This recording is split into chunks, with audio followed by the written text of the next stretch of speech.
네, 학생 여러분 안녕하십니까. 저는 한국교통안전공단 자동차검사본부의 튜닝기술지원팀에서 근무를 하고 있는 김종훈 과장이라고 합니다.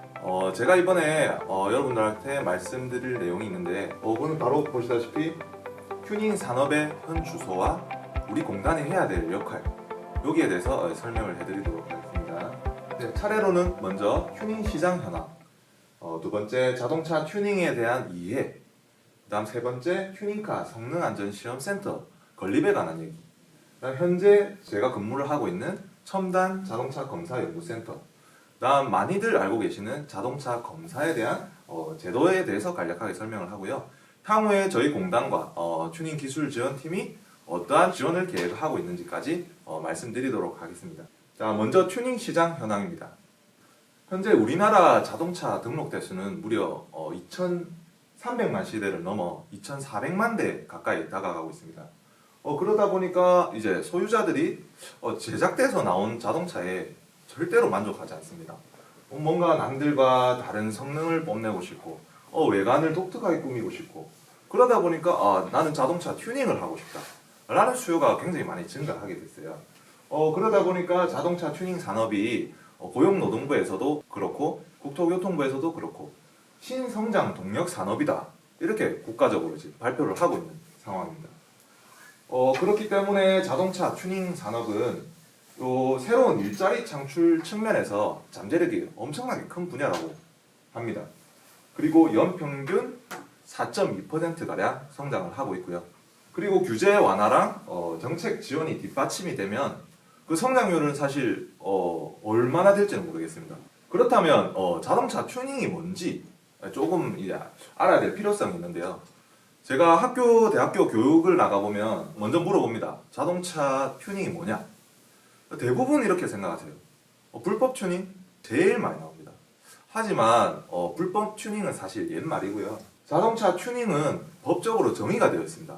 자동차 관리법이라는 그 법에 명시가 되어 있어요. 자동차 관리법 제2조에 자동차 튜닝이란 자동차의 성능을 향상시키거나 외관을 꾸미기 위해 자동차의 구조 및 장치를 일부 변경하거나 부착물들을 추가하는 것이라고 법에 이렇게 나와 있습니다.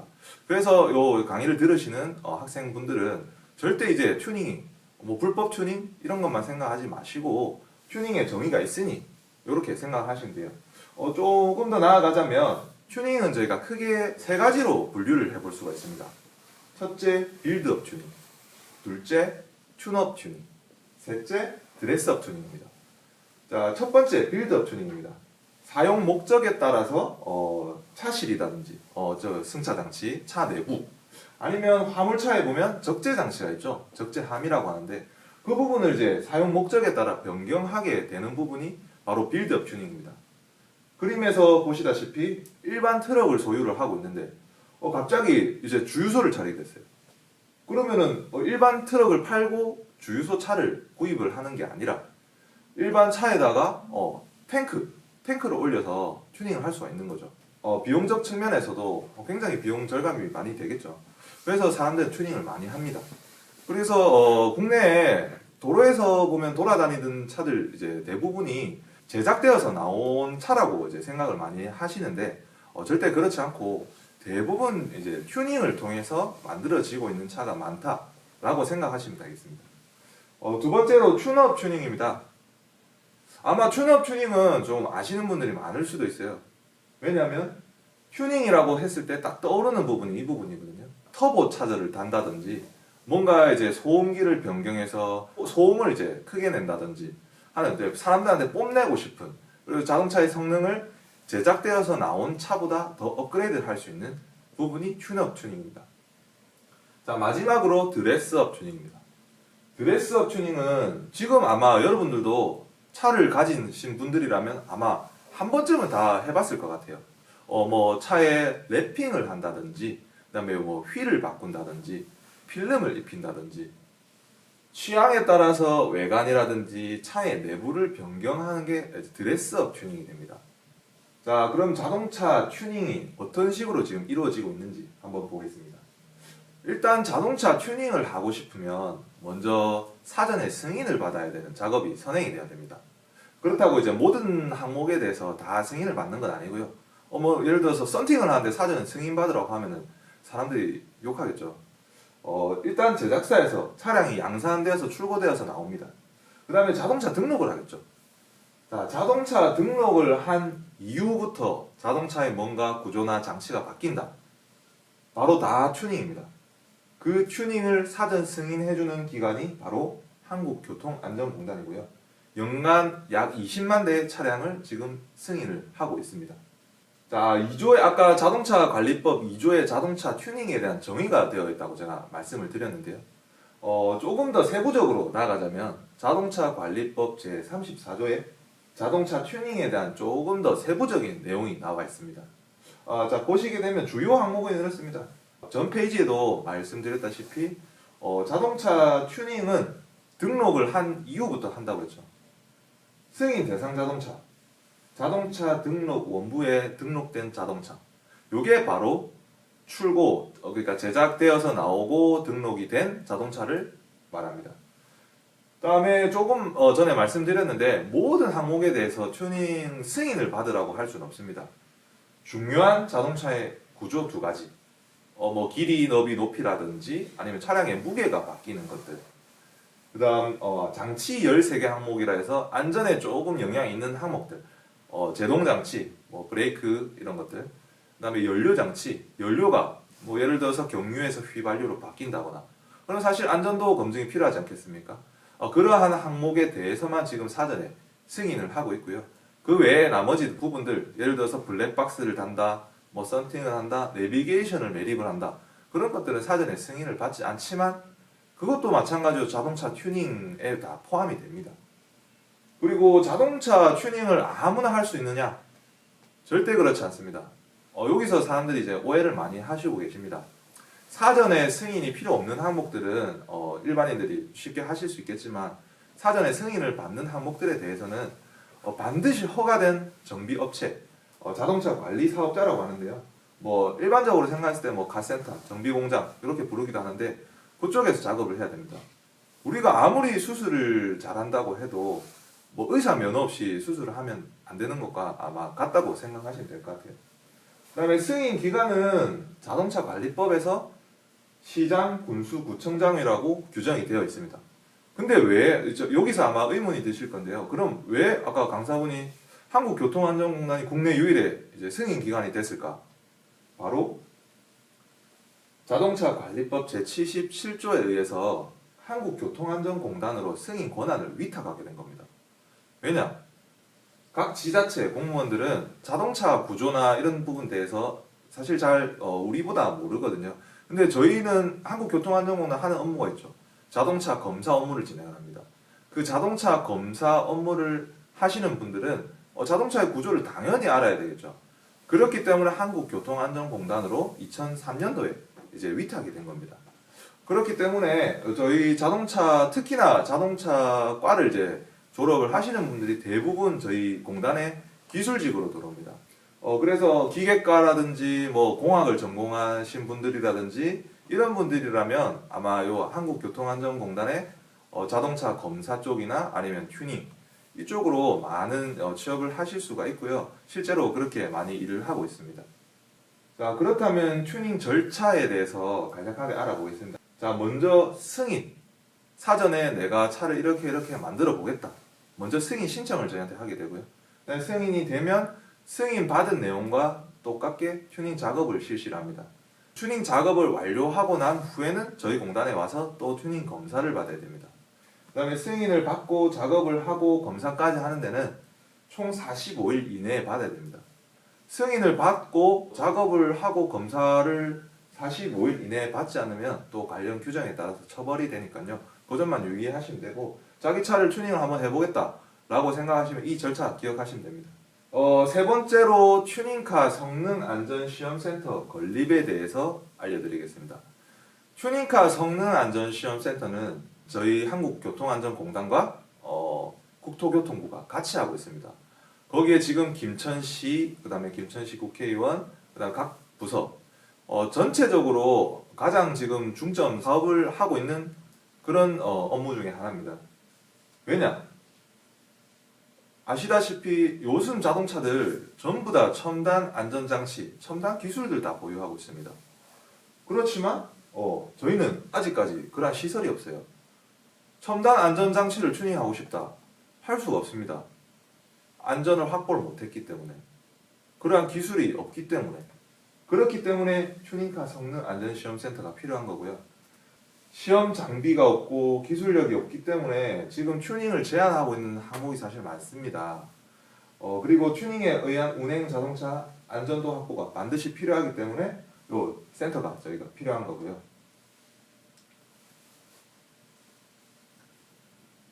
첨단 기술이 적용되는 튜닝 자동차의 성능 안전성 확보를 위한 첨단 튜닝 검사 장비 필요. 아까 제가 승인을 받고 나서 마지막으로 튜닝 검사를 해야 된다고 말씀드렸는데요. 튜닝을 검사를 하려면 검증이잖아요. 사실 검사라는 작업이. 그 검증을 하려면 뭔가 장비도 있어야 될 거고, 뭔가 필요한 게 많겠죠. 시설도 있을 거고. 충분히 안전성 검토가 된 뒤에 그 항목은 튜닝이 가능하다라고 이제 해줘야 되거든요. 그 역할을 저희 한국교통안전공단이 해야 되기 때문에 이 센터 건립 추진을 지금 아마 중점 사업으로 진행을 하고 있습니다. 그리고 미래 튜닝 산업 활성화를 위해서 미래용 자동차 튜닝 나중에 좀 이따 보여드릴 텐데 그런 항목들에 대해서 합법적으로 튜닝을 할 수 있는 방안도 저희가 연구를 해드려야 되고요. 그래서 이제 지금 국회 쪽에서 벌써 지금 추진을 해서 통과가 돼서 추진을 하고 있습니다. 건립 개요에 대해서 간략하게만 설명해 드릴게요. 지금 위치는 경상북도 김천시에 위치를 하게 될 겁니다. 저희 공단이 아마 본사가 김천에 위치를 하고 있기 때문에 김천에 같이 옆에 있으면 효과가 아마 시너지 효과가 클 것 같다 해서 김천시에 지금 추진을 하고 있고요. 약 16,000평. 16,000평이 엄청 큽니다. 그 다음에 총 사업비 404억. 그다음에 사업 기간은 이제 사실 작년부터 시작을 해서 건립 완공을 23년도를 목표를 하고 이제 추진을 하고 있습니다. 최종 완성된 모습입니다. 이 센터가 23년도에 이제 완공이 된다고 그랬는데 이 센터에서 하는 주요 업무는 뒤에 설명해 드리겠지만 센터에 하는 주요 업무에 맞춰서 아마 이제 공부를 하거나 자격증을 취득을 한다면 아마 이쪽으로 취업을 할 수 있는 길이 많이 열리지 않을까 그렇게 생각을 합니다. 지금 2021년인데 그간 이제 저희가 연구 영역도 하고 센터 부지 땅이 있어야 건물을 구축을 하니까요. 그러한 땅을 구하려도 많이 노력을 했고 그 다음에 이제 설계비 사실 돈도 이제 저희가 그 각 정부는 예산이라는 게 있어요. 그래서 위에서 예산을 주지 않으면 사실 이런 것들을 추진을 할 수가 없습니다. 그래서 그 예산을 받아오려고도 노력을 많이 했고 그 다음에 지금 현재는 지금 설계 단계입니다. 센터를 건물을 하나 지으려면 설계가 반드시 필요하기 때문에 그 설계를 하는 작업이 있고요. 쭉 이렇게 하다가 2023년 하반기에 아마 오픈을 할 것 같습니다. 그다음에 향후에 완공이 됐을 때는 김천시에서 핵심 사업으로 추진하고 있는 튜닝카 클러스터 뭔가 튜닝카에 대한 주행을 할 수도 있고 아니면 튜닝 업체가 될 수도 있겠죠. 여러분들이 이제 공공기관에 취업하는 것도 좋고 하지만 튜닝 업체로 나아갈 수도 있어요. 누군가는 튜닝 업체를 이제 창업을 할 수도 있는 거고요. 그러한 업체들이 모여서 클러스터가 됩니다. 그러면 저희 아시죠? 미국의 실리콘밸리처럼 되는 겁니다. 그러한 사업도 아마 튜닝카 성능안전시험센터를 기반으로 구축이 될 예정이고요. 자, 센터가 그럼 뭘 하느냐? 첫째, 튜닝카의 안전성을 확보합니다. 쭉 말씀드렸는데 아까 튜닝카, 뭔가 차를 튜닝하고 싶다. 안전해야 될 거잖아요. 자, 뭔가 의사가 수술 기법을 안다. 수술을 해야 된다.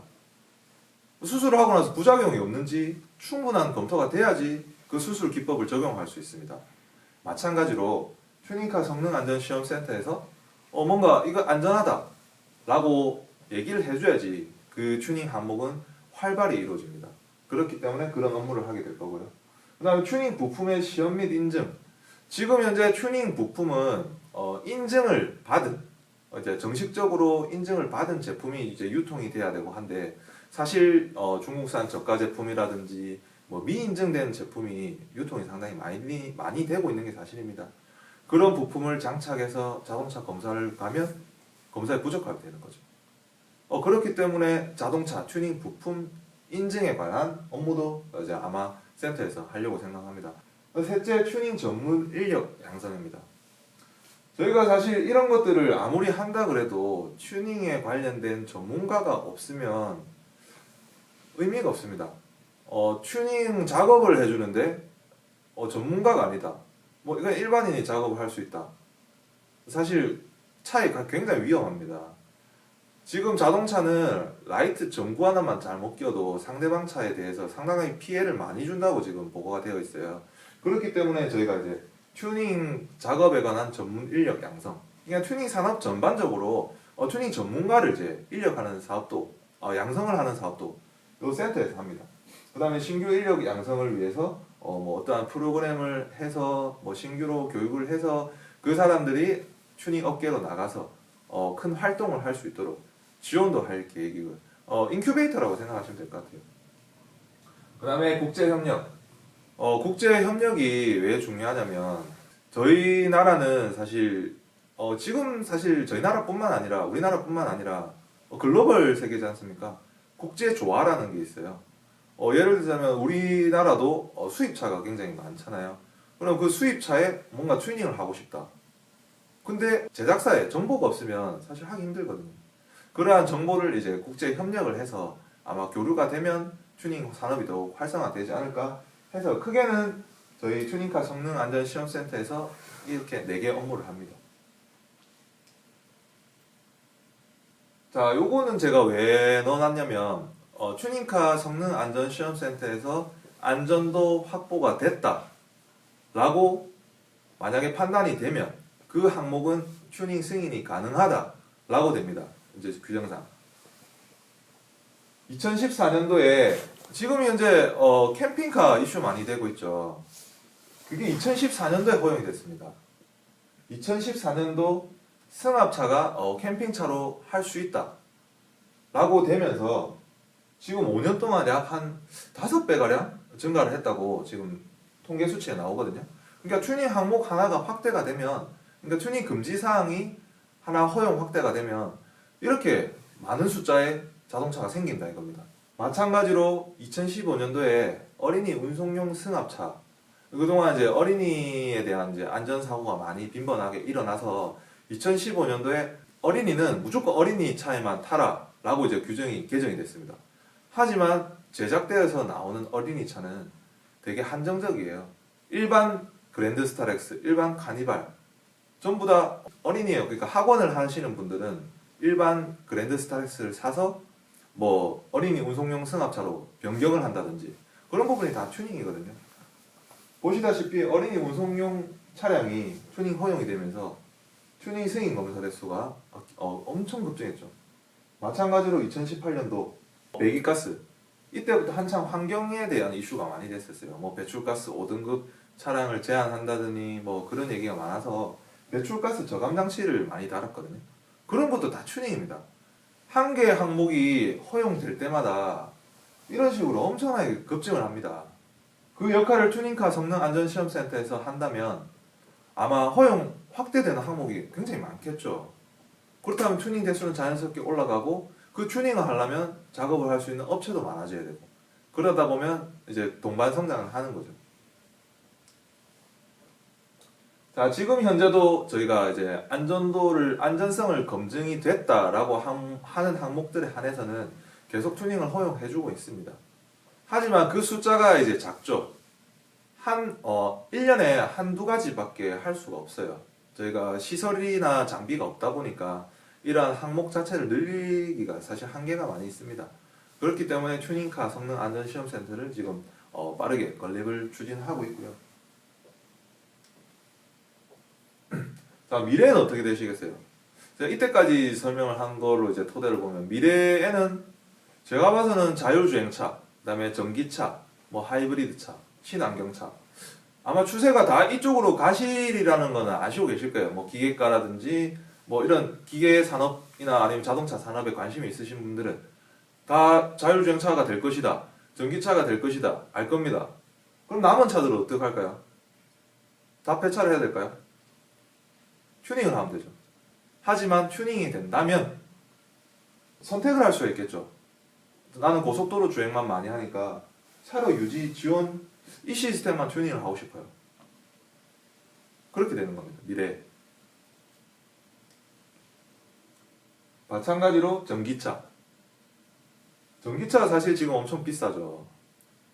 왜냐면 전기차는 전용 플랫폼도 있어야 되고 뭔가 이제 기술이 지금 아직 뭐 그러니까 아주 고부가치 산업이니까 배터리도 비싸고 뭐 하지만 그걸 튜닝을 한다면 이러한 키트 형식으로 만들어서 튜닝을 한다면 다 하지 않겠어요? 누가 자기 차 팔고 전기차 뭐 새로 구입하겠어요? 기존에 타던 차에 배터리랑 엔진을 걷어내고 배터리만 탑재하면 되는데 그러한 항목들을 발굴하기 위해서는 이런 연구도 많이 돼야 되고요. 사실 이러한 연구하는 인력도 많이 필요합니다. 지금 현재 있는 사람들도 뭐 하겠지만 우수한 인재들이 이제 많이 들어와서 이런 연구를 많이 해줘야 된다고 생각합니다.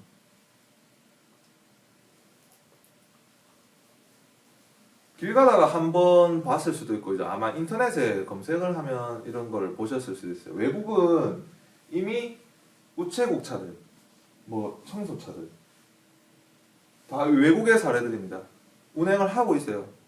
하지만 아직 안전도 검증이 이제 완벽하게 되지도 않았고 사실 업체가 이런 안전도 검증을 하는데 소모되는 비용을 쓰기가 상당히 난감합니다. 그런 것들을 저희 튜닝카 성능 안전시험센터에서 해주면 아마 중소기업이라든지 뭐 대기업이라든지도 업체도 아마 살 수 있는 길이 되지 않을까 그런 생각도 해보고요. 자, 네 번째는 제가 현재 지금 근무를 하고 있는 첨단 자동차 검사 연구센터입니다. 저희가 지금 크게는 한국교통안전공단 하면 자동차 검사소를 특히 많이 알고 계시더라고요. 제가 뭐 교육 나가봐도 한국교통안전공단이 뭐 하는 곳인지 아세요? 라고 이제 물어보면 대부분 자동차 검사소 합니다. 그 자동차 검사에 대한 연구를 하는 센터입니다. 미래형 자동차에 대한 검사 기술 개발이 필요했고요. 그 다음에 운행 자동차라고 하면 지금 현재 도로에 돌아다니는 차들, 그런 자동차를 어떻게 검사할 것인가? 안전하게 검사해야 되는데 그런 책임이 이제 강화됐죠. 저희가 왜냐하면 우리 공단은 자동차 검사를 주 업무로 하는 기관이기 때문에. 그다음에 신산업 생태계 조성을 통해서 공공가치 자동차 검사를 구현해야 되고요. 그다음에 첨단 자동차 전문 인력을 양성해서 일자리 창출에도 기여해야 됩니다. 그렇기 때문에 자동차 검사를 할 수 있는 인력을 양성하는 것도 지금 자동차 검사 연구센터에서 추진을 하고 있습니다. 또한 이제 자동차 검사를 하려면 당연히 검사 기기가 필요하겠죠. 검사 기기를 중소기업과 연계를 해서 같이 개발하는 프로그램도 첨단 자동차 검사 연구센터에서 하고 있습니다.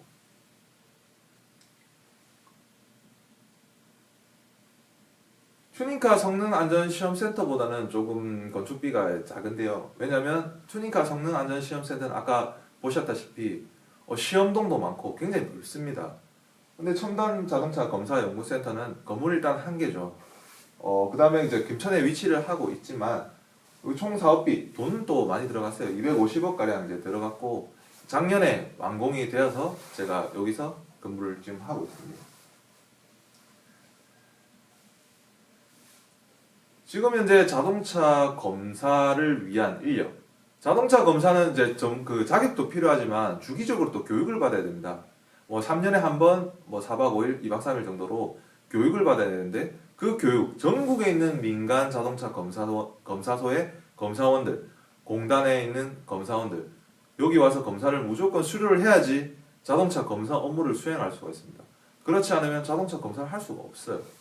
그렇기 때문에 자동차 검사 연구센터에서는 이런 인력 양성, 교육 사업도 아마 활발하게 진행을 하고 있어요.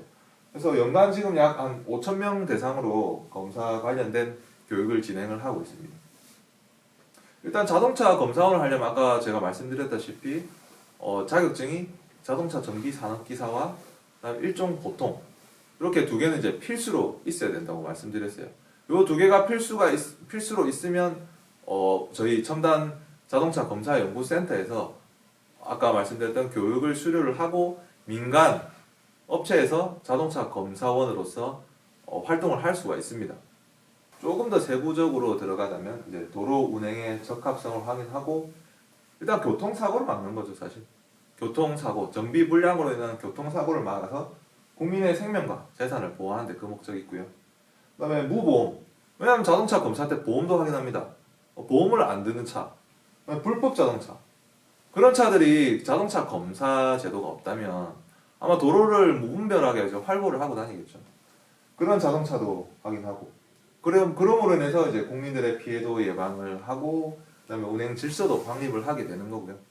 그 다음에 자동차의 동일성 확인이라고 해서 자동차에는 각각의 차대 번호가 있습니다. 사람으로 치면 주민등록 번호라고 하는데요. 사람도 주민등록 번호를 위조하면 안 되잖아요.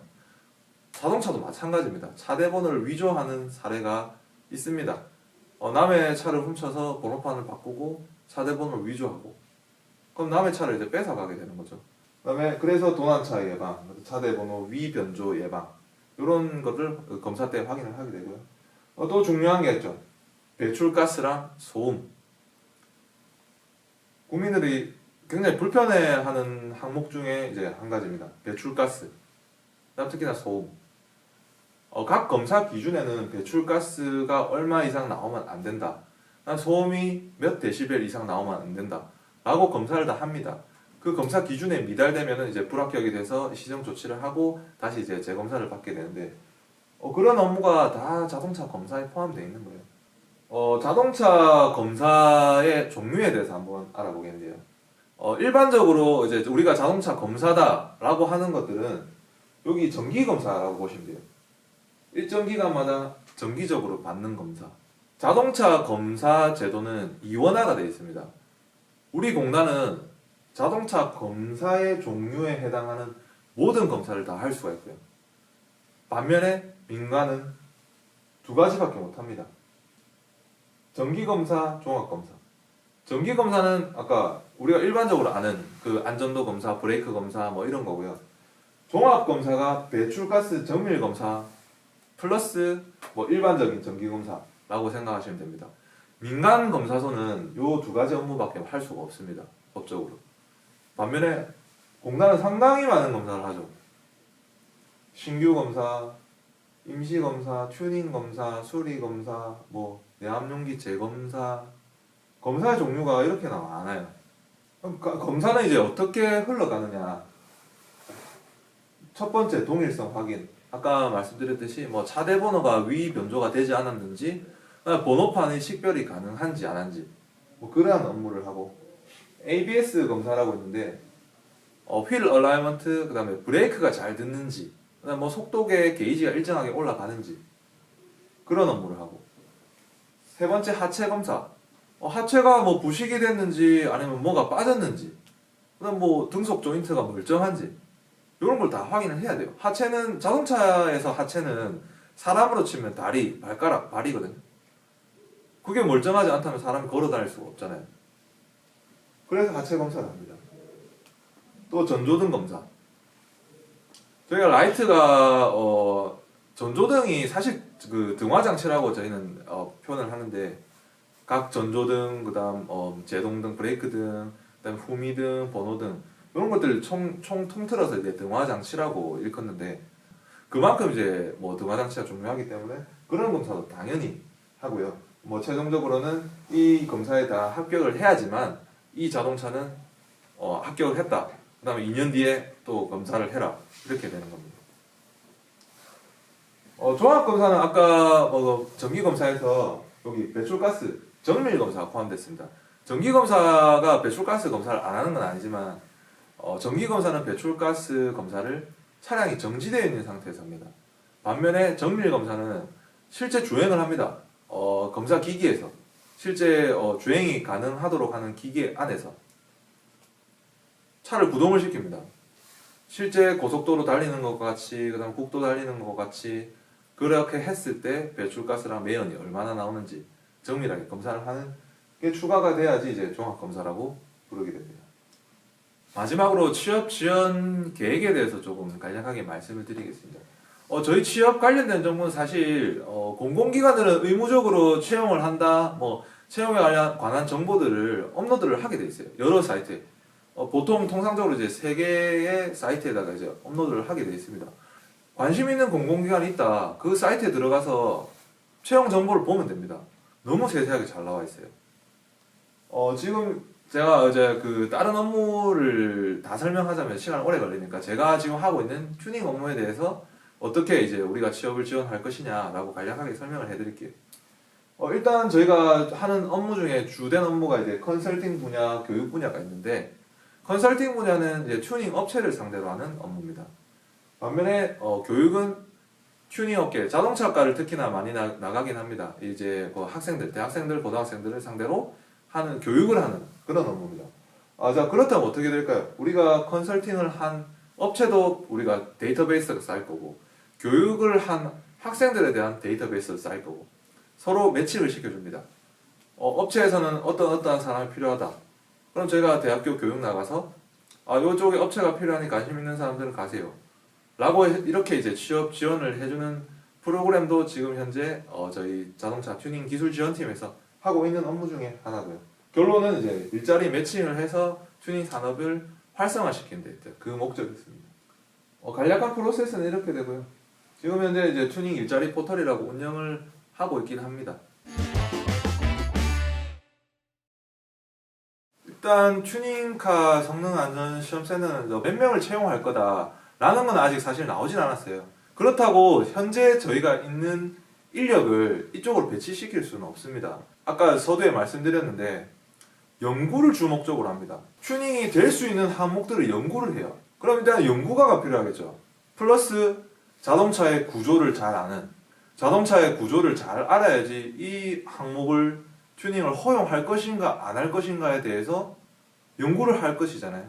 자동차 구조도 일단 알아야 될 거고 자동차 구조에 대해서 심도 있게, 특히나 이제 누군가 취업을 해서 허용 항목을 확대를 한다 하면 본인이 시험을 다 하고 뭔가 인정 업무를 수행하게 될 겁니다.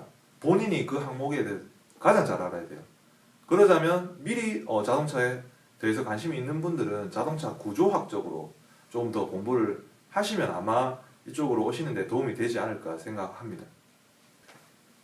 자동차 튜닝은 모든 나라에서 하고 있습니다. 그 중에 선진국으로 꼽히는 나라가 독일, 일본, 미국, 스웨덴 이 정도가 될 텐데요. 각 국가가 튜닝에 대한 제도가 굉장히 많이 다릅니다. 하지만 튜닝카 성능안전시험센터가 만약에 건립이 되면 우리는 아마 유럽 쪽으로 갈 확률이 많습니다. 특히나 독일 같은 경우에는 튜닝 부품 인증제를 굉장히 중요하게 생각을 합니다. 튜닝 부품을 인증을 받아야지만 차에 장착을 할 수가 있는 거고요. 예를 들자면 서스펜션과 휠의 연관성에 대해서도 연구를 해서 조합을 한 튜닝 부품도 이제 출시를 하고 있고요. 아마 튜닝카 성능안전시험센터가 생긴다면 그런 업무를 주로 하지 않을까 싶습니다. 자동차 검사원으로 입사를 하게 된다면 먼저 이제 저희는 전국에 59개 검사소가 있습니다.